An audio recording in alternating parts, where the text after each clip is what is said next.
આરુષ ઓબરાય પોતાની ચમકતી કારમાંથી ગર્વથી ઉતરીને પોતાની યુનિવર્સિટીમાં જઈ રહ્યો હતો. કોલેજની બધી છોકરીઓ મને જોતી હતી. દરેક છોકરી મારા પર મોહિત થતી હતી, પણ હું તેમાંથી કોઈને પણ સ્પર્શ કરવાની હિંમત નહોતો કરતો. હા, મેં દરેક છોકરી સાથે મિત્રતા કરી, એ મારું વ્યક્તિત્વ હતું.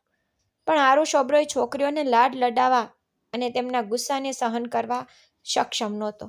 ઓહ, હાય આરુ. હેલો મિત્રો. મારા બધા મિત્રો કોરિડોરમાં મારી રાહ જોઈ રહ્યા હતા. મને તેમને મળીને આનંદ થયો. મારી સવાર સામાન્ય લોકો જેવી નહોતી. અહીં અમેરિકામાં મારી સંભાળ રાખવા માટે મારા 10 બોડીગાર્ડ હતા. મારા ઘરે 6 કે 7 નોકર પણ હતા અને હું મારા ગાર્ડ્સ દ્વારા એસ્કોર્ટ કરાયેલી મોટી કારમાં યુનિવર્સિટી પહોંચતો હતો. મારો એક અલગ સ્ટાન્ડર્ડ હતું. કેમ ન હોવ? હું ભારતના મુંબઈના રહેવાસી નીતિન ઓબરાયનો એક માત્ર પુત્ર હતો, જે એક મોટી આર્કિટેક્ચર ફર્મ ધરાવે છે. ઓબરાય મેન્શન, ઓબરાય પેરેડાઇસ, ઓબરાય આર્કિટેક્ચર કંપની અને બીજા ઘણા વ્યવસાયો મારા પિતાના હતા. તે મુંબઈના સૌથી મોટા ઉદ્યોગપતિઓમાંના એક હતા. મારી પાસે અહીં અમેરિકામાં બધું હતું. ફક્ત મારા પપ્પા ગેરહાજર હતા, કારણ કે હું અહીં મારો અભ્યાસ પૂર્ણ કરી રહ્યો હતો. મારા પપ્પા અને મારા ફઈ સિવાય આ દુનિયામાં બીજું કોઈ નહોતું. મારી ફઈ નતાશા, જેમને મેં બાળપણથી અમારા ઘરમાં જોઈ હતી, તે મારા પપ્પાની એક માત્ર બહેન હતી. મારી માતાનું અવસાન થયું ત્યારે હું 7 વર્ષનો હતો. મારા પિતા ઈચ્છતા હોત તો ફરીથી લગ્ન કરી શક્યા હોત, પરંતુ તેઓ મારી માતાને ખૂબ પ્રેમ કરતા હતા. તેના મારી મા સાથે પ્રેમ લગ્ન હતા. તેઓ તેમના જીવનમાં બીજી સ્ત્રીને સ્વીકારી શકતા નહોતા અને હું તેમની પત્નીનો છેલ્લો અવશેષ હતો. તેઓ મને ખૂબ પ્રેમ કરતા. જ્યારે મારી માનું અવસાન થયું ત્યારે મારી ફઈ લગભગ 18 વર્ષની હતી. થોડા વર્ષો સુધી તેમણે મારી સંભાળ રાખી અને મને ઉછેર્યો, પરંતુ જ્યારે તેઓ 25 વર્ષના થયા ત્યારે પપ્પાએ ફઈના લગ્ન એક મિત્ર સાથે ગોઠવી દીધા. ફઈનો પરિવાર સ્થાયી થઈ ગયો. હવે ફક્ત તેનો દીકરો, જે તે સમયે 14 વર્ષનો હતો, તેને તેના દીકરાની ચિંતા હતી. વ્યક્તિ જેટલો ધનવાન હોય, દુશ્મનો તેટલા વધુ હોય. બાળપણમાં મને આનો અર્થ સમજાતો નહોતો, પણ મારા પપ્પા મારા પ્રત્યે ખૂબ કાળજી રાખતા. તેમણે નાનપણથી જ મારા માટે એટલી કડક સુરક્ષા ગોઠવી હતી કે તેઓ મને સુરક્ષા વગર ઘરની બહાર જવા દેતા નહોતા, અને અમારું ઘર પણ કડક સુરક્ષા દેખરેખ હેઠળ હતું. પપ્પા હંમેશા તેમના વ્યવસાયમાં વ્યસ્ત રહેતા. મુંબઈમાં તેમની પાસે ઘણી હોટેલો હતી, પરંતુ એક હોટેલ એવી હતી જે મારા પપ્પાના પહેલા પ્રયાસોનો પાયો હતી. તેને ઓબરાય 5 સ્ટાર હોટેલ હતી. આ હોટેલે મારા પપ્પાની સફળતાનો પાયો નાખ્યો હતો. તે તેમની સફળ કારકિર્દીની શરૂઆત હતી. તેમણે આ હોટેલ બનાવવા માટે ઘણા પ્રયત્નો કર્યા હતા. સફળતા મેળવવામાં તેમને ઘણા વર્ષો લાગ્યા હતા. એ 5 સ્ટાર હોટેલમાં મહેમાનોને ગમતી દરેક સુવિધા હતી. ઘણા અમીર લોકો અમારી હોટેલમાં રોકાતા હતા. આ હોટેલ પછી મારા પપ્પા ધીમે ધીમે સફળતાની સીડી ચડતા ગયા, પરંતુ આ સફળતા વચ્ચે તેઓ ધીમે ધીમે તેમના દીકરાથી દૂર થતા ગયા. તે તેમના ધંધા પર વધુને વધુ ધ્યાન કેન્દ્રિત કરતા ગયા, જેના કારણે તેમને તેમના દીકરા માટે થોડી ચિંતા થતી. એક દિવસ તેમણે તેમના દીકરાને અમેરિકા ભણવા મોકલવાનું નક્કી કર્યું. ત્યાં તેમની સાથે સુરક્ષા અને નોકરો તેમની સંભાળ રાખવા માટે હશે. આનાથી મારા પિતા ભારતમાં રહી શકશે અને પોતાનો વ્યવસાય આરામથી ચલાવી શકશે, જ્યારે તેમના પુત્રનું શિક્ષણ ચાલુ રહેશે અને અમેરિકામાં તેના દીકરાને નુકસાન પહોંચાડનાર કોઈ નહીં હોય. મારા પિતાને ઘણીવાર ચિંતા રહેતી કે જો કોઈ તેમને નુકસાન પહોંચાડવાનો પ્રયાસ કરશે તો તેઓ પોતાને માફ કરી શકશે નહીં. મારી ફઈ પર પરિણીત હતી, તેથી તે મારી વધુ ચિંતા કરતા હતા. તેમણે મને 14 વર્ષની ઉંમરે અભ્યાસ માટે અમેરિકા મોકલ્યો, પરંતુ મને અમેરિકા મોકલ્યા પછી તે મને ભૂલ્યા નહીં. મારી ગાર્ડ્સની આખી ટીમ મારી સાથે હતી. ગાર્ડ્સના વડા ચૌધરી સિંહ પપ્પાના સૌથી ખાસ માણસ હતા. તેમણે તેમને મારી સાથે મોકલ્યા, જે હંમેશા મારી સાથે સાયાની જેમ રહ્યા અને મારી સંભાળ રાખી. આજે 25 વર્ષની ઉંમરે પણ મારી આખી સુરક્ષા ટીમ મારી ખૂબ કાળજી રાખે છે. પપ્પા મારી દરેક હિલચાલ તપાસવા માટે વારંવાર તેમને ફોન કરતા. હું મારા મિત્રો સાથે અહીં મારા અભ્યાસમાં વ્યસ્ત હતો. જીવન સારું ચાલી રહ્યું હતું. પપ્પા સાથે દરરોજ ફોન પર વાત કરતો, વિડીયો કોલ પર પણ. જ્યારે તે અમેરિકામાં મીટિંગ માટે આવતા ત્યારે તે ઘણીવાર મારી પાસે આવતા અને બંગલામાં મારી સાથે રહેતા. તે વર્ષમાં 1 મહિના માટે મારી સાથે રહેતા અને કહેતા કે તું તારો અભ્યાસ પૂર્ણ કરે કે તરત જ હું તને ભારત બોલાવીશ. હવે હું મારો અભ્યાસ પૂર્ણ કરવાથી 1 વર્ષ દૂર હતો, પરંતુ મને ખબર નહોતી કે વર્ષ પૂરું થાય તે પહેલાં મારે ભારત પાછા આવવું પડશે. મેં છેલ્લા 3 દિવસથી પપ્પા સાથે ફોન પર વાત કરી નહોતી. જોકે હું હંમેશા ચૌધરી સાથે પપ્પા વિશે વાત કરતો. યુનિવર્સિટી પછી હું ઘરે જઈ રહ્યો હતો અને ગાડી ચલાવી રહ્યો હતો ત્યારે અચાનક મારો મોબાઈલ વાગ્યો. મેં જોયું કે તે ફઈનો ફોન હતો. જ્યારે મને ફઈનો ફોન આવતો તો હું ખુશ થઈ જતો. મેં તરત જ ફોનનો જવાબ આપ્યો. આજે ફઈની વાતચીત અલગ હતી. એવું લાગતું હતું કે તે ખૂબ જ ઉદાસ છે.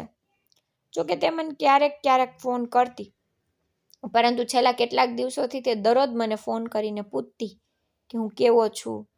તે વારંવાર કહેતી કે તું તારી સંભાળ રાખજે. મેં જોયું કે મારી સુરક્ષા ટીમ પણ ખૂબ જ ઉદાસ હતી. કોઈ કારણોસર મને લાગ્યું કે કંઈક મારાથી છુપાવવામાં આવી રહ્યું છે. મને કંઈક અજુગતું લાગ્યું. મેં તપાસ કરવાનો પણ પ્રયાસ કર્યો, પણ મને કોઈ સંકેત મળ્યો નહીં. મારી પરીક્ષાઓ ચાલી રહી હતી અને હું ભણવામાં એટલો વ્યસ્ત હતો કે હું બીજા કોઈ પણ વસ્તુ પર ધ્યાન કેન્દ્રિત કરી શકતો નહોતો. પણ હું ઘણા સમયથી પપ્પા સાથે વાત કરી શક્યો નહોતો. તેમનો મોબાઈલ નંબર બંધ હતો. ફઈ કહેતી તે ઠીક છે, તેમની ચિંતા ના કર. ફક્ત તારા અભ્યાસ પર ધ્યાન કેન્દ્રિત કર. તું 6 મહિનામાં પાછો આવી જશે. તારે તારી જાતનું ખૂબ ધ્યાન રાખવું પડશે. તે વારંવાર એ જ શબ્દો કહેતી. છતાં મારું હૃદય પપ્પા સાથે વાત કરવા માટે તરફતું હતું. કોઈ કારણોસર મને લાગ્યું કે કંઈક ખોટું છે. પછી આખરે એક દિવસ મારા હૃદયને શાંતિ મળી. જ્યારે મને મારા પપ્પાનો ફોન ન આવ્યો ત્યારે મને એક સંદેશ મળ્યો. તેમના નંબર પરથી મેસેજ આવ્યો કે દીકરા, હું આ દિવસોમાં ખૂબ જ વ્યસ્ત છું, તેથી હું તને ફોન કરી શકતો નથી. પણ હું બિલકુલ ઠીક છું અને તારા ભારત પાછા આવવાની રાહ જોઈ રહ્યો છું. તારી પરીક્ષાઓ જલ્દીથી પૂરી કર, તારી ડિગ્રી મેળવ અને પછી હું તને અહીં પાછો આવવાની વ્યવસ્થા કરીશ. મારા પિતા ખૂબ જ સારા માણસ હતા. તેમણે ક્યારેય કોઈને દગો આપ્યો નહીં. તેમણે ક્યારેય બીજાના હકો હડપ્યા નહીં. તેમણે હંમેશા પ્રામાણિકપણે કામ કર્યું. તેમણે ક્યારેય મને તેમના વ્યવસાય વિશે કંઈ કહ્યું નહીં.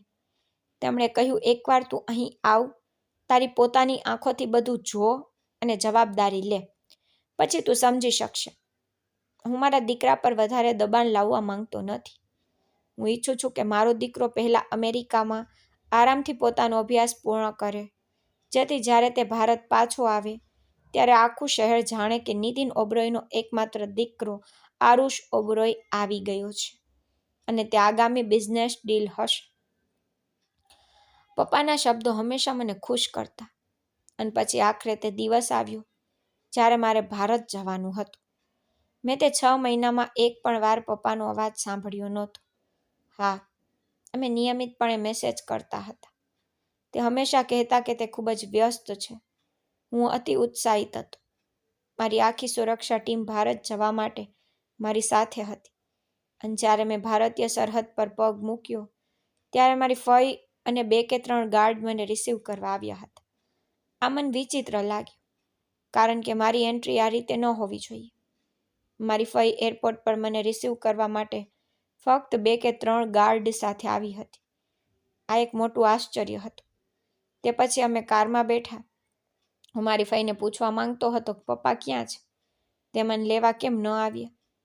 તેણીએ કહ્યું કે આરુષ, હમણાં માટે કારમાં જ રહે. આપણે ઘરે પહોંચીશું ત્યારે તેના વિશે વાત કરીશું.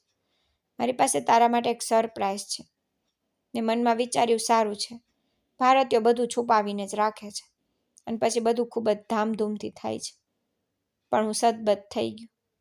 જ્યારે હું મારા બંગલા પર પહોંચ્યો ત્યારે શાંતિ હતી.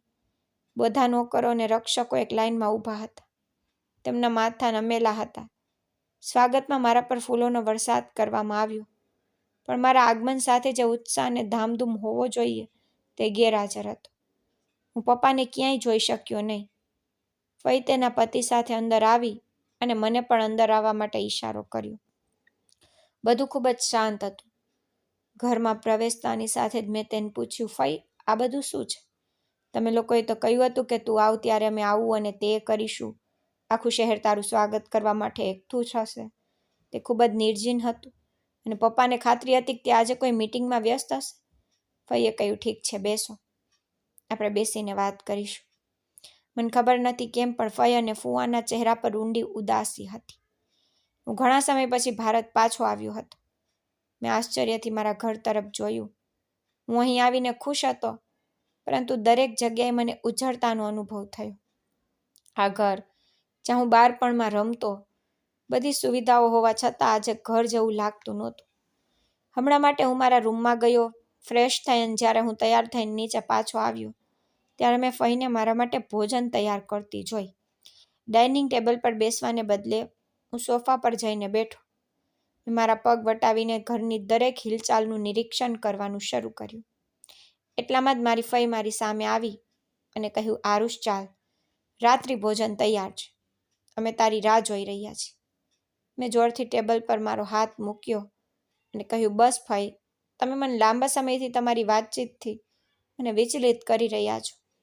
ઘરના વાતાવરણથી મને કંઈક ખોટું થયું હોય તેવું લાગે છે. મારા આવવાથી કોઈ નોકર ખુશ નથી લાગતું. પપ્પા પણ ક્યાંય દેખાતા નથી. છેલ્લા 6 મહિનાથી તે ફક્ત મેસેજ દ્વારા મારી સાથે વાતચીત કરી રહ્યા છે. તમે કહ્યું હતું કે ઘરે પહોંચીને મને સરપ્રાઈઝ મળશે. અહીં સરપ્રાઈઝનો તો કોઈ સંકેત પણ નથી. મને કહો, આ શું ચાલી રહ્યું છે? તમને ખબર છે કે હું કોઈ આવો રમતો નથી. ચાલો સીધા મુદ્દા પર આવીએ. ફઈએ કુંડો શ્વાસ લઈને મારી સામે બેઠી. આરુષ, તને બધું ખબર પડી જશે. પહેલાં થોડું ખા, પછી આપણે બેસીને વાત કરીશું. મેં કહ્યું, ના, મારે જાણવું છે કે શું ચાલી રહ્યું છે. હું ઘણા વર્ષો પછી અહીં પાછો આવ્યો છું. હું અહીંના વાતાવરણથી ખાસ ખુશ નથી. તમે, ફુવા અહીં છો. તમે મારા પરિવારને જાણો છો. મારા પિતાને, તે ક્યાં છે? સવારથી આટલો સમય થઈ ગયો છે, તે હજુ સુધી ઘરે કેમ નથી આવ્યા? ફઈએ ફુવા તરફ જોયું. ફુવાએ ફઈને ધીમા અવાજે કહ્યું, નતાશા, બસ. આરુષ પૂછવા માંગે છે તે કે, તું ક્યાં સુધી બધું છુપાવીશ? મેં ફઈ તરફ આશ્ચર્યથી જોયું. તેણે કહ્યું, આરુષ, તારા પપ્પા, એટલે કે ભાઈ. અચાનક એ કહેતા તેની આંખોમાં આંસુ આવી ગયા. તેની પ્રતિક્રિયા સાંભળીને મારું શરીર ઢીલી પડી ગયું. મારો શ્વાસ ભારે થઈ ગયો. પર ફઈએ આગળ જે કહ્યું ત્યારે કદાચ મને મારા કાન પર વિશ્વાસ નહોતો આવતો. તેણીએ મને કહ્યું કે તારા પિતા 6 મહિના પહેલા મૃત્યુ પામ્યા હતા અને અમને આ રહસ્ય તારાથી છુપાવવાની ફરજ પડી. મેં કહ્યું, તમે આ શું કહી રહ્યા છો? તમે તમારા હોશમાં છો? હું હમણાં તમારા કોઈ પણ રસ્તા મજાકના મૂડમાં નથી. ફઈએ રડતા રડતા આંખો બંધ કરી. ફુવાએ કહ્યું, દીકરા, તારી ફઈ બિલકુલ સાચી છે. તારા પપ્પા 6 મહિના પહેલા મૃત્યુ પામ્યા હતા અને અમે તને તેમના મૃત્યુ વિશે કહીને નારાજ કરવા માંગતા નહોતા. ફઈએ કહ્યું, અમારું માન, આરુષ, તું ભાઈનો એકમાત્ર દીકરો છે. અમે નહોતા ઈચ્છતા તું તારા પપ્પાના મૃત્યુના સમાચાર ત્યાં સાંભળીને પરેશાન થાય. ફઈ અને ફુવાની વાતચીત સાંભળીને મારી આંખો ભીની થઈ ગઈ. મેં કહ્યું, મારા પપ્પા મૃત્યુ પામ્યા અને તમે મને હવે કહી રહ્યા છો? મેં ફઈ પર ગુસ્સાથી નજર નાખી અને કહ્યું, એટલે જ તમે મને રોજ ફોન કરીને કહેતા કે મારી સંભાળ રાખું. તમે મારા પપ્પાના મૃત્યુની વાત મારાથી કેમ છુપાવી? તમે જાણો છો કે આ દુનિયામાં મારો એક જ સંબંધ હતો. તમે મારી સાથે આવું કેમ કર્યું? દરેક દીકરો તેના પિતાના મૃત્યુથી પરેશાન થાય છે. એનો અર્થ એ નથી કે હું તેને તેની અંતિમ ક્ષણોમાં જોઈ શકતો નથી. તેને શું થયું હતું? મને કહો. મારા શબ્દો સાંભળીને ફઈ અને ફુવાની આંખો નીચી થઈ ગઈ. ફઈ સામેના સોફા પરથી ઊભા થયા અને મારી બાજુમાં બેઠા. મારા હાથ પર હાથ રાખીને કહ્યું, જો આરુષ, મારી વાત ધ્યાનથી સાંભળ. તારા પિતાનું મૃત્યુ કોઈ અકસ્માત નહોતું. તે તેમને મારવાનો પ્રયાસ હતો. 6 મહિના પહેલા જ્યારે મને અચાનક મારા ભાઈના અકસ્માતના સમાચાર મળ્યા ત્યારે હું હોસ્પિટલ દોડી ગઈ. ત્યાં મેં જોયું કે તે હજુ પણ શ્વાસ લઈ રહ્યા હતા. તેની અંતિમ ક્ષણોમાં તેણે મને ફક્ત એટલું જ કહ્યું કે હું તારી ખૂબ કાળજી રાખું અને તેના મૃત્યુની તને જાણ ન કરું. તે ઈચ્છતા હતા કે તું તારો અભ્યાસ પૂર્ણ કરે અને સમયસર અહીં પાછો ફરે. કોઈને ખબર નહોતી કે તું અમેરિકા ગયો છે. બાળપણથી તેણે બધાને કહ્યું હતું કે તેનો દીકરો વિદેશમાં અભ્યાસ કરે છે, પરંતુ તેણે કોઈને ક્યાં અભ્યાસ કરે છે તે કહ્યું નહોતું. તેના ઘણા દુશ્મનો છે દીકરા, અને મૃત્યુના તે ઘણા મહિનાઓ પહેલા નજીકથી નજર રાખતા હતા કે તેના દુશ્મનો તેની વિરુદ્ધ કાવતરું ઘડી રહ્યા છે કે નહીં. તે પોતાને બચાવવા માટે કંઈ કરી શકીએ તે પહેલાં તેના દુશ્મનોએ તેનો અકસ્માત કરાવ્યો. મને ખબર નથી કે તે દુશ્મનો કોણ છે, પરંતુ તેના મૃત્યુના થોડા મહિના પહેલા મેં તેને ખૂબ જ અસ્વસ્થ જોયા હતા. તે ઘણીવાર તારા અને તેની હોટલ વિશે વાત કરતા. તે કહેતા કે કેટલાક લોકો તેને વ્યવસાયમાં પરેશાન કરી રહ્યા છે. ધીમે ધીમે તેનો વ્યવસાય નુકસાનમાં જઈ રહ્યો છે અને તેના એક દુશ્મનની નજર એને હોટલ પર છે. તે તેને નષ્ટ કરવા માંગે છે. મેં તેને મદદ લેવાને બધું ઠીક કરવા માટે સમજાવવાનો પ્રયાસ કર્યો હતો. તેણે કહ્યું કે મને કોઈની મદદની જરૂર નથી. આ શહેરમાં કોઈની હિંમત નથી કે નીતિન ઓબરોયનો નાશ કરી શકે. પણ જો ભાઈ ખોટા નીકળ્યા અને તેના દુશ્મનો સફળ થયા. ભાઈની સલાહને અનુસરીને મેં તને તેના મૃત્યુ વિશે કહ્યું નહોતું, કે તને અહીં આમંત્રણ આપ્યું નહોતું, અને મેં હજુ પણ તારા આગમનની જાહેરાત કરી નથી, કારણ કે અમે નથી ઈચ્છતા કે તારા દુશ્મનોને ખબર પડે કે નીતિન ઓબેરોયનો પુત્ર આવ્યો છે અને તે તારા પર પણ આઘાત હુમલો કરે. આરુષ, તારે તારા પિતાના મૃત્યુનું કારણ કોણ છે તે શોધવું પડશે, કારણ કે તું તારા પિતાના મૃત્યુનો બદલો લઈ શકે છે. ભાઈનો વ્યવસાય અને મિલકત ધીમે ધીમે તેમની પાસેથી સરકી રહી છે. અમે કંઈ કરી શકતા નથી. જે કરી શકે છે તે તું કરી શકે છે. તેથી અમે તારા અહીં આવવાની રાહ જોઈ અને તારા આવ્યા પછી જ તને ભાઈના મૃત્યુ વિશે જણાવ્યું. મેં કહ્યું, તો આટલા સમય સુધી મને કોણ મેસેજ કરી રહ્યું હતું? ફઈ શરમાઈ ગઈને બોલી, આરુષ, હું તને ભાઈના નંબર પરથી મેસેજ કરતી હતી, જેથી તને કોઈ શંકા ન થાય. માફ કરજે આરુષ, હું લાચાર હતી. મારા ભાઈનું કહેવું માનવું મારા માટે ખૂબ જ જરૂરી હતું. આ બધું સાંભળીને એક બાજુ મને મારા પિતાના મૃત્યુનો અફસોસ થયો, તો બીજી બાજુ હું મારા પિતાના દુશ્મનો પર ગુસ્સાથી ભરાઈ ગયો. કોણ હતું જેમને બરબાદ કરવા માંગતું હતું? મેં ગુસ્સામાં મારી મુઠ્ઠીઓ ભીસી સીધો મારા રૂમમાં ગયો. ગુસ્સામાં મેં વસ્તુઓ ફેંકવાનું શરૂ કર્યું અને મારી આંખોમાં વહેતા આંસુ લૂછવા લાગ્યું. મારા પિતા ગયા હતા અને આ બધા સમય દરમિયાન મને લાગ્યું કે તે મારી રાહ જોઈ રહ્યા છે, પરંતુ તે પહેલાથી જ આ દુનિયા છોડીને ચાલ્યા ગયા હતા અને મને હવે તેમના મૃત્યુની જાણ થઈ રહી છે. હું ધીમે ધીમે મારા રૂમમાં મારા અને પપ્પાના ચિત્ર તરફ જોવા લાગ્યો. અમે બંને તેમાં ખૂબ ખુશ દેખાતા હતા. પપ્પા હંમેશા મારી ઈચ્છાઓનું ધ્યાન રાખતા હતા. મને બાળપણનો એક દિવસ યાદ આવ્યો, જ્યારે હું 6 વર્ષનો હતો અને બગીચામાં ફૂટબોલ રમતો હતો.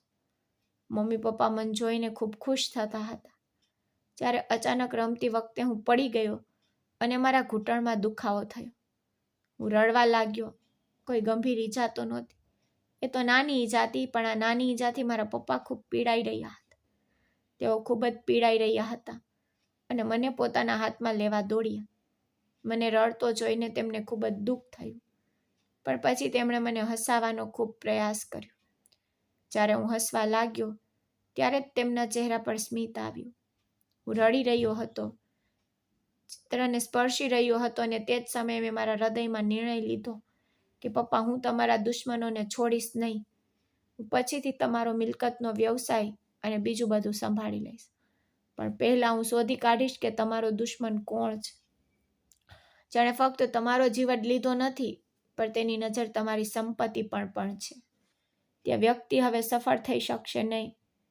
હું તેને તેના ગંતવ્ય સ્થાન પર પહોંચાડીશ અને હું ટૂંક સમયમાં તેના માટે તૈયારીઓ શરૂ કરી રહ્યો છું.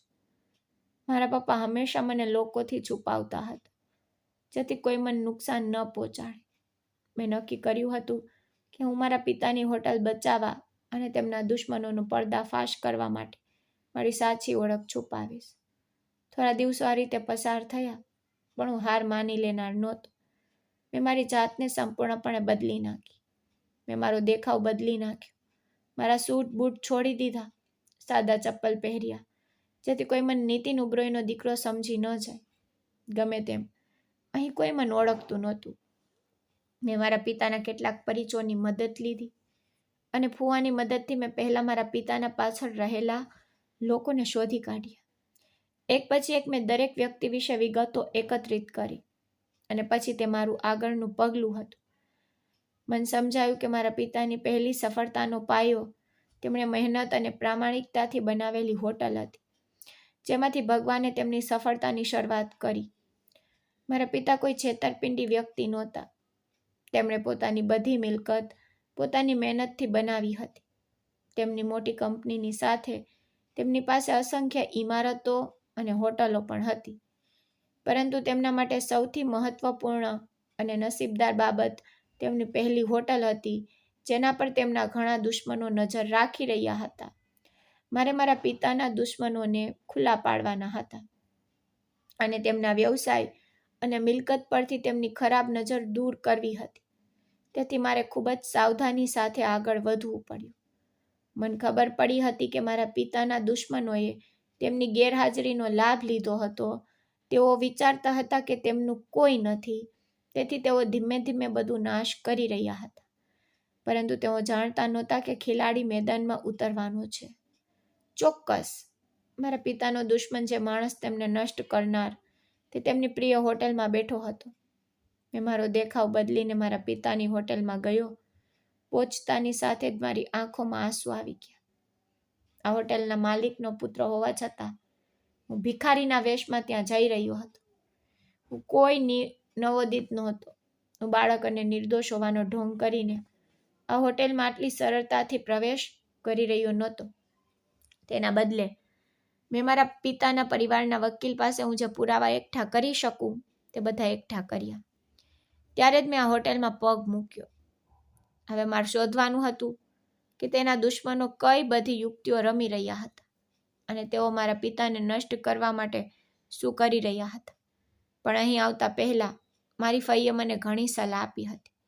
કહ્યું હતું કે મારે ત્યાં એકલા ન જવું જોઈએ, મારે સિક્યોરિટી સાથે જવું જોઈએ. મેં મારી ફઈને કહ્યું કે જો હું સિક્યોરિટી સાથે જઈશ તો લોકો શંકા કરશે. મારા પિતાની હત્યા કરવામાં આવેલી ક્રૂર રીતને કારણે હું તેમના દુશ્મનો પર બદલો લેવા માંગતો હતો. જ્યારે મેં આ હોટલમાં પગ મૂક્યો ત્યારે મારી આંખોમાં આંસુ આવી ગયા અને મને મારા પિતા યાદ આવ્યા. સામાન્ય કપડાં પહેરીને હું હોટલમાં પ્રવેશ્યો અને રાહુલ વર્મા તરીકે મારો પરિચય આપ્યો. મારા હાથમાં એક જૂની બેગ હતી. મને જોઈને ગાર્ડ તરત જ ભવા ચડાવી દીધા. મારા દેખાવ જોઈને ગાર્ડ તરત જ મને રોક્યો. પૂછ્યું, અરે છોકરા, તું ક્યાં જઈ રહ્યો છે? તું અહીં શું કરી રહ્યો છે? મેં તેની તરફ જોયું. મારી આંખો ગર્વથી ઉભરાઈ ગઈ. જો હું ઈચ્છતો હોત તો હું તેને તરત જ મૂકો મારી શકતો હતો, કારણ કે હું કોઈની અસભ્યતા સહન કરતો નહોતો. પણ મેં મારી જાતને કાબૂમાં રાખી અને નિર્દોષ અભિવ્યક્તિ સાથે કહ્યું, હા ભાઈ, મારી પાસે અહીં બુકિંગ છે. હું ફક્ત તે વિશે પૂછવા માંગતો હતો. ગાર્ડ હસ્યો અને તેના સાથીદારને કહ્યું, અરે જો, આ વ્યક્તિ કહે છે કે તેનું અહીં બુકિંગ છે.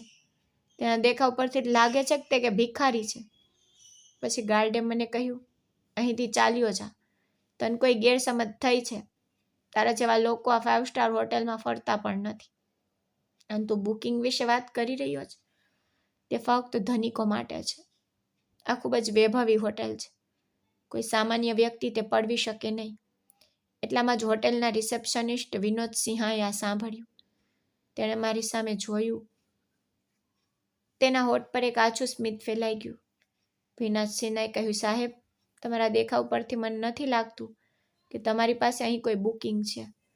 આ હોટેલ ખૂબ મોંઘી છે. કદાચ તમે ખોટી જગ્યાએ આવ્યા છો. મેં તે મુજબ જવાબ આપ્યો, સાહેબ, કૃપા કરીને ચેક કરો. કદાચ મારી અહીં બુકિંગ હોય. વિનોદે આકસ્મિક રીતે જવાબ આપ્યો, ઠીક છે, હું તપાસ કરીશ. તમે વેઇટિંગ એરિયામાં જઈ શકો છો. મેં માથું હલાવ્યું. વેઇટિંગ એરિયામાં ગયો અને બેઠો. મારા કપડાં સાદા, ગંદા અને ખૂબ જ જૂના ફાટેલા હતા. તેથી કોઈને વિશ્વાસ નહોતો થતો કે હું આટલી મોટી હોટલમાં બુક કરાવી શકું છું. લોબીમાં રહેલા લોકો મને વિચિત્ર રીતે જોઈ રહ્યા હતા. કોઈએ ફફડાટથી કહ્યું, એવું લાગે છે કે તે મફત ખાવા માટે આવ્યો છે. બીજાએ કહ્યું, તેની પાસે પાણી ખરીદવાની ઓકાત નથી. મેં બધું સાંભળ્યું. પણ હું ચૂપ રહ્યો. હું ખૂણામાં ખુરશી પર બેઠો. લોબીમાં વાતાવરણ વિચિત્ર બની ગયું. મેં જોયું હતું કે હોટેલની સુવિધાઓ બહુ સારી નહોતી, પરંતુ લોકો હજુ પણ મારા વિશે ટિપ્પણીઓ કરી રહ્યા હતા. હું હજી પણ ત્યાં બેઠો હતો ત્યારે વિનોદ ત્યાંથી પસાર થયો અને તેના એક સાથીદારને કહ્યું કે આ વ્યક્તિને અહીંથી બહાર કાઢો. ખબર નથી કે મેનેજરે તેને જોયા પછી શું કહેશે. આવા લોકોને બેસાડવું પણ વિચિત્ર છે. અહીં તેની હાજરી અમારી હોટલની છબી બગાડી રહી છે. તેનો સાથીદાર હસ્યો અને કહ્યું, ઠીક છે, જો તે પોતાની મરજીથી જાય છે તો તે જઈ શકે છે, પરંતુ જો તે નહીં જાય તો તેને બહાર કાઢી મૂકવામાં આવશે. અને જેમ તેઓ કહેતા હતા, જ્યારે હું બીજા અડધા કલાક માટે ત્યાં બેઠો ત્યારે 2 ગાર્ડ મારી પાસે આવ્યા અને મને બળજબરીથી બહાર કાઢવાનો પ્રયાસ કર્યો. મેં તેમને બૂમ પાડી, મારી પાસે અહીં બુકિંગ છે, કૃપા કરીને સર મારા પર વિશ્વાસ કરો. પરંતુ તેઓએ મને બળજબરીથી કાઢી મૂક્યો. ત્યાં બધા મારી સામે જોઈ રહ્યા હતા અને હસતા હતા, પણ હું હજુ હાર માની રહ્યો નહોતો. મારા પિતાની હોટેલ પર કબજો જમાવનાર માણસને જોવા માટે હું કંઈ પણ કરવા માંગતો હતો. હોટલમાં ઘણા મહેમાનો હતા. એક સમય હતો જ્યારે આ 5 સ્ટાર હોટલમાં ઊભા રહેવા માટે ભાગ્યે જ જગ્યા હતી, પરંતુ હવે ફક્ત થોડા જ લોકો દેખાતા હતા. હું હાર માની રહ્યો નહોતો. તે દિવસે મને બહાર ધકેલી દેવામાં આવ્યો અને હું તે ઘૃણાસ્પદ માણસને મળી શક્યો નહીં. પરંતુ બીજા દિવસે હું હોટલમાં પાછો ગયો અને એ જ વાતનું પુનરાવર્તન કર્યું કે મારી પાસે અહીં બુકિંગ છે. મેં રિસેપ્શનિસ્ટને કહ્યું કે મારે મેનેજરને મળવાની જરૂર છે. મારે તેની સાથે કંઈક મહત્વપૂર્ણ ચર્ચા કરવાની છે. વિનોદે કહ્યું, તને ગઈકાલે બહાર ધકેલી દેવામાં આવ્યો હતો. શું તું આજે ફરીથી અહીં અપમાનિત થવા આવ્યો છે? આખરે તને મેનેજર સાથે શું કામ છે? મેં તેની સામે મારા હાથ જોડી દીધા. ઢોંગ કર્યો, કૃપા કરીને સાહેબ, મારે મેનેજર સાથે કંઈક ખૂબ જ મહત્વપૂર્ણ ચર્ચા કરવી છે. કૃપા કરીને મને તેની સાથે વાત કરાવો. વિનોદે કહ્યું, ઠીક છે, હું ફોન કરવાનો પ્રયાસ કરીશ. છેવટે તારા જેવા લોકોને અહીં ભિખારી માનવામાં આવે છે. તેણે મેનેજરને ફોન કરીને કહ્યું, સાહેબ, એક છોકરો તમને મળવા માંગે છે. મેનેજરે કદાચ મને રૂમમાં જોયો હતો. તે હસ્યો અને રિસેપ્શનિસ્ટને કહ્યું, શું તે આપણો મહેમાન છે કે ભીખ માંગવા આવ્યો છે? મારી પાસે હમણાં સમય નથી. તેને વેઇટિંગ એરિયામાં રાહ જોવા બેસાડો. તે થાકી જશે અને પોતે ચાલ્યો જશે. જ્યારે વિનોદે મને આ કહ્યું ત્યારે હું સદબદ થઈ ગયો અને ઊંડો શ્વાસ રાહ જોતો એક બાજુ બેસી ગયો. મેં નક્કી કર્યું કે સત્ય છુપાવી શકાય છે, પણ તેને રોકી શકાય નહીં. કંઈ પણ થાય, હું આજે મેનેજરને મળીશ અને જો મને આજે પણ કાઢી મૂકવામાં આવે તો હું ફરી આવીશ. સમય ધીમે ધીમે પસાર થતો ગયો, પણ મેનેજરે મને બોલાવ્યો નહીં અને એ જ ઘટના બની. મને ગાર્ડ્સ દ્વારા ધક્કો મારીને ફરીથી બહાર કાઢવામાં આવ્યો. બીજા દિવસે હું હોટેલમાં પાછો ફર્યો. આજે મને અંદર જવા દેવામાં આવ્યો નહીં, પરંતુ મેં સુરક્ષા ગાર્ડ સામે હાથ જોડીને કહ્યું કે મારું અહીં બુકિંગ છે અને હું મેનેજરને પણ મળવા માંગુ છું. કૃપા કરીને મને અંદર આવવા દો. ખૂબ જ મુશ્કેલીથી મને પ્રવેશ મળ્યો. મને ખબર હતી કે જો મેં કાલે આ વર્તન પુનરાવર્તન કર્યું તો મને અંદર જવાની પણ મંજૂરી આપવામાં આવશે નહીં અને ફરીથી એ જ ઘટના બની. મેનેજરે આજે પણ મને મળવા માંગતો નહોતો. હું લાંબા સમય સુધી ત્યાં બેઠો હતો ત્યારે અચાનક મેં એક વેઇટ્રેસને આવતી જોઈ. તેની પાસે ટ્રે પણ પાણીનો ગ્લાસ હતો. તેણે કહ્યું, સાંભળો સાહેબ, તમારા માટે થોડું પાણી છે. તમે રોજ અહીં અપમાનિત થવા માટે કેમ આવો છો? તમારા જેવા લોકો આ હોટલમાં નથી આવતા. જો તમને પૈસાની જરૂર હોય તો તમે રિસેપ્શન પર જઈ શકો છો અને મદદ માંગી શકો છો, પણ અહીં આ રીતે બેસવું, રાહ જોવી નકામું છે. મને વેઇટ્રેસ ખરેખર ગમી હતી. તેની બોલવાની રીત અને તેનું વર્તન ખૂબ જ સુખદ હતું. તેણીએ મને અલગ રીતે સમજાવ્યું. મેં કહ્યું, મેડમ, કોઈ પણ ગરીબ વ્યક્તિ અપમાનિત થવા નથી માંગતો. જુઓ, મેં અહીં રિઝર્વેશન કરાવવા માટે ઘણા પૈસા ચૂકવ્યા છે, પણ કોઈ મને અહીં રૂમ આપવા તૈયાર નથી. તો શું હું ગરીબ હોઉં તો? શું હું ક્યાંકથી પૈસાની વ્યવસ્થા ન કરી શકું અને અહીં રહી શકું નહીં? તેણીએ કહ્યું, હા સાહેબ, તમે બિલકુલ સાચા છો. હું તમને મદદ કરવાનો પ્રયાસ કરીશ. તે છોકરી રિસેપ્શન તરફ ચાલી રહી હતી એટલામાં જ મેં તેને બોલાવી અને કહ્યું, સાંભળો, જો તમે મને મદદ કરવાના છો તો કૃપા કરીને મને મેનેજર સાથે પરિચય કરાવો. તે એક મોટો ઉપકાર હશે. તે પછી હું જાતે જઈશ. હું ક્યારેય પાછો નહીં આવું. તેણીએ કહ્યું કે જુઓ, મેનેજર તમને આટલી સરળતાથી તો મળી શકશે નહીં. મેં પૂછ્યું, હું કેમ નહીં મળી શકું? શું જાણી શકું કે શા માટે? તેણી થોડી અચકાઈ પછી કહ્યું, ઠીક છે. વાસ્તવમાં તેણીએ આસપાસ જોયું અને વિષય ટાળવાનો પ્રયાસ કર્યો. પછી તેણીએ કહ્યું, હું મેનેજર સાથે તમારા વિશે વાત કરીશ. જો શક્ય હોય તો તમે તેમને મળી શકો છો. આ સાથે તેણી ચાલી ગઈ. પરંતુ આ છોકરી બાકીના સ્ટાફ કરતાં સંપૂર્ણપણે અલગ હતી. મને ખાતરી હતી કે આ છોકરી જૂના સ્ટાફની છે. જેમ કે મારા પિતા વારંવાર મને કહેતા હતા કે તેણે હોટેલમાં ફક્ત સારા વર્તનવાળા લોકોને જ રાખ્યા હતા. પરંતુ અહીં પહોંચ્યા પછી મેં જોયું કે વેઇટરથી લઈને રિસેપ્શનિસ્ટ સુધી, ગાર્ડથી લઈને ગેસમેન સુધી કોઈ પણ સારું વર્તન કરતું નહોતું. હોટેલ મેનેજમેન્ટ સ્ટાફ ચોક્કસપણે બદલી નાખવામાં આવ્યો હતો અને આ છોકરી જૂના સ્ટાફમાંથી હતી. મને આશ્ચર્ય થયું કે શું આ છોકરી મને મદદ કરી શકે? જો તે જૂની છે તો તે ચોક્કસપણે કંઈક તો જાણતી હતી અને મને હોટેલ વિશે ઘણું બધું કહી શકતી હતી. હું અહીં અડધો કલાક બેઠો ત્યારે તે છોકરી મારી પાસે પાછી આવી અને કહ્યું, માફ કરશો સાહેબ, તમે જઈ શકો છો. સાહેબ તમને મળવા નથી માંગતા. મેં તમારી ભલામણ સરને કરી. તે કહે છે કે જો તમે આજ પછી આ હોટેલમાં જોવા મળશો તો તમને પોલીસને સોંપવામાં આવશે. આ સાથે તે છોકરી જવા લાગી.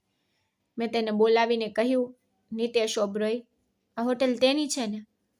આ પ્રશ્નથી તે ચોંકી ગઈ અને બોલી, ના. નિતેશ ઓબરોય આ હોટેલ પોતાના મૃત્યુ પહેલા અભિષેક સિંઘાનિયાને વેચી દીધી હતી.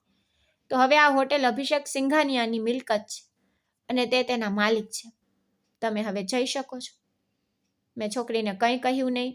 પછી પાછો ફર્યો. મને ખબર હતી કે મને હોટેલમાં પ્રવેશ મળશે નહીં, પણ આ છોકરી મારા માટે ખૂબ કામની થઈ શકે છે. મારે તેનો ઉપયોગ એક પ્યાદા તરીકે કરવો પડ્યો અને તેનો ફાયદો ઉઠાવવો પડ્યો. મેં મારા માણસોને આ વેઇટ્રેસ વિશે જાણ કરી અને જાણ કરી કે તે છેલ્લા 4 વર્ષથી અમારી હોટલમાં વેઇટ્રેસ તરીકે કામ કરી રહી છે. આશ્ચર્યજનક રીતે આખા સ્ટાફને બદલી નાખવામાં આવ્યો હતો, પરંતુ આ છોકરી રહી ગઈ હતી. તે એક ગરીબ પરિવારની હતી અને તેનું નામ શિલ્પા વર્મા હતું. હું તેને હોટેલની અંદર મળી શક્યો નહીં, પણ હું બહાર તેની પાછળ ગયો અને અંતે તેની સાથે વાત કરવાનું નક્કી કર્યું.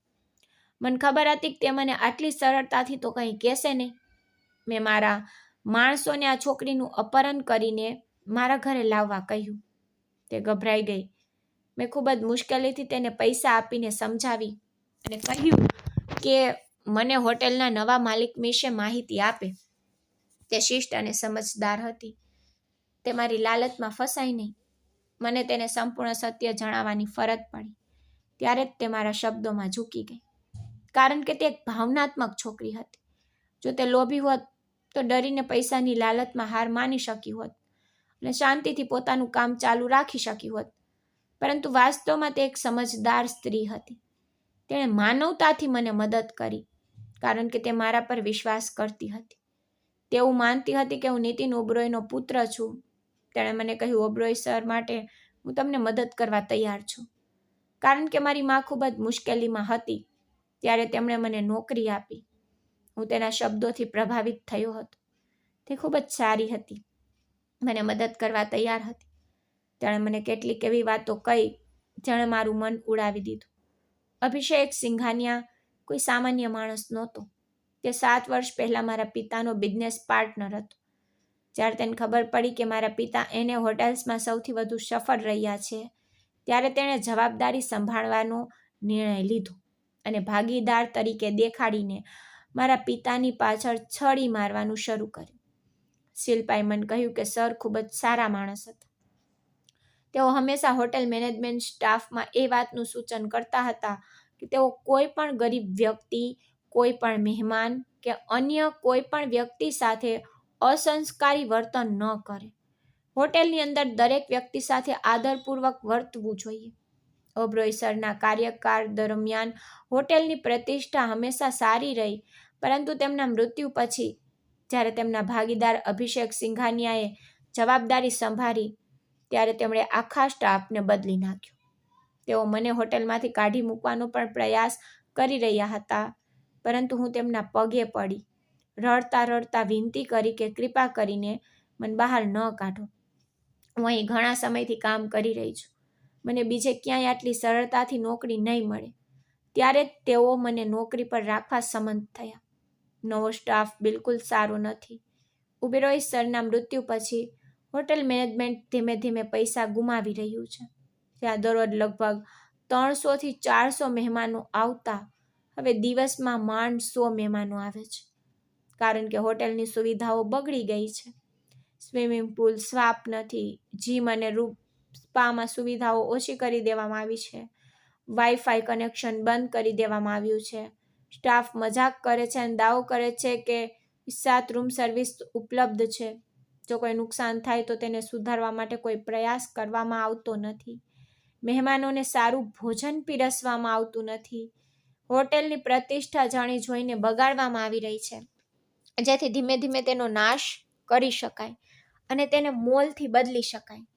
હા, મોલનો માલિક અભિષેક સિંઘાનિયા હોવો જોઈએ.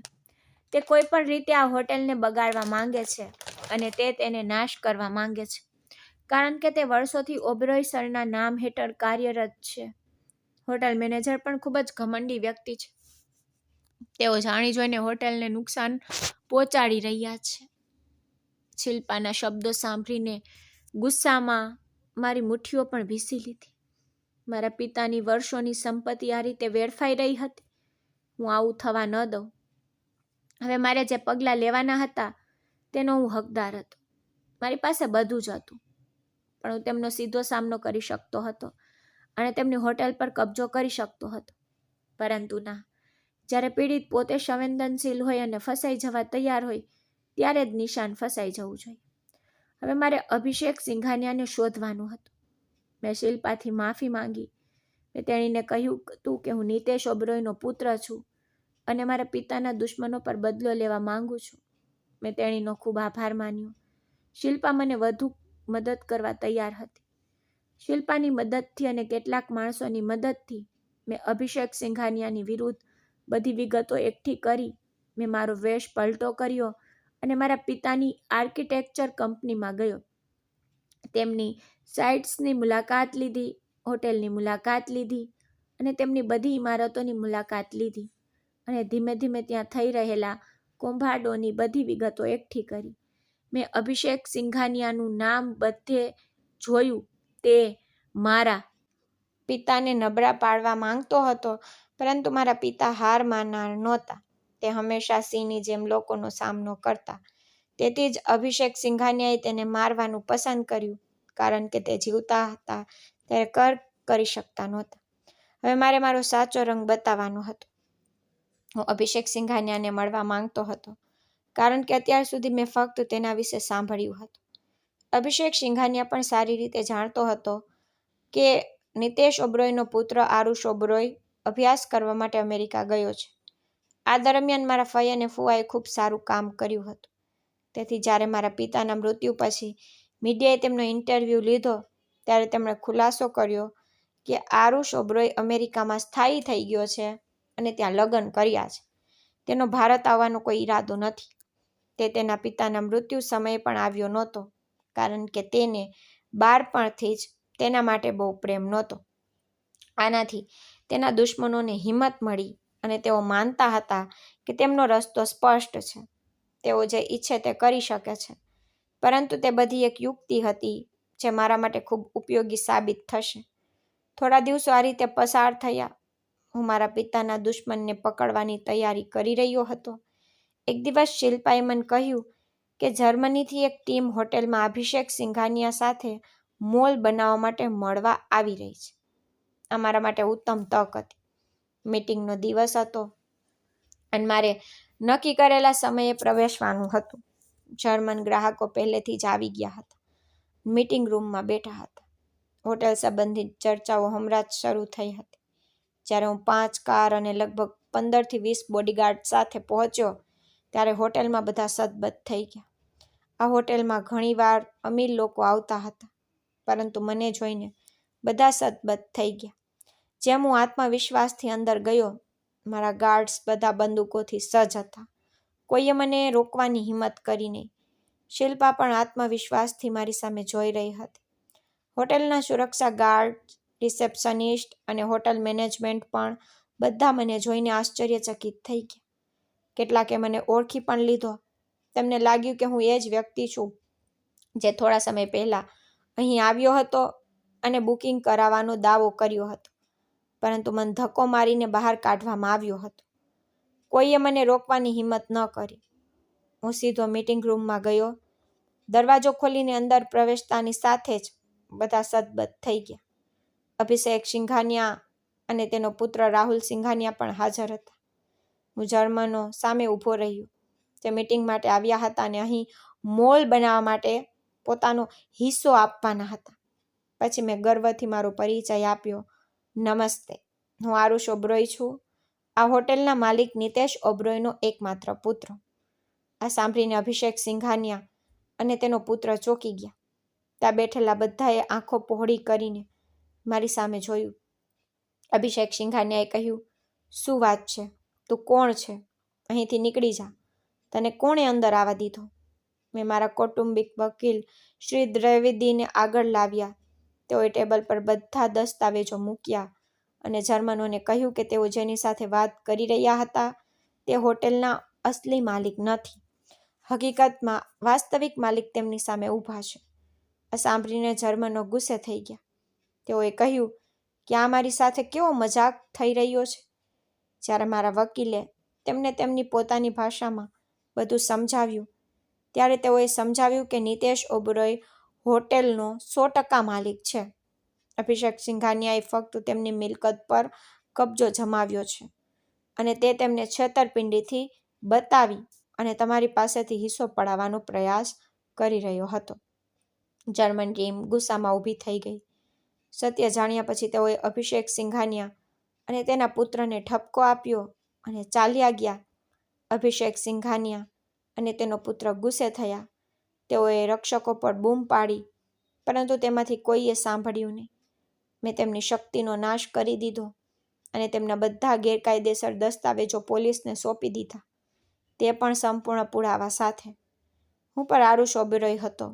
હું કોઈ કાચી બંદૂકથી રમ્યો નહોતો. મેં અભિષેક સિંઘાનિયાની ગેરકાયદેસર પ્રવૃત્તિઓની બધી વિગતો પોલીસને આપી દીધી. મેં અભિષેક સિંઘાનિયા અને તેના પુત્ર દ્વારા કરવામાં આવેલી દરેક ભ્રષ્ટ પ્રવૃત્તિ મારી પોતાની આંખોથી જોઈ હતી અને તેના વિગતો અને પુરાવા એકઠા કર્યા પછી મેં પોલીસને બધું રજૂ કર્યું હતું. મેં મારા પોતાના પૈસાનો ઉપયોગ તેના પોતાના માણસોને લાંચ આપવા માટે કર્યો અને તેમને ન્યાય અપાવવાની સંપૂર્ણ યોજના બનાવી હતી.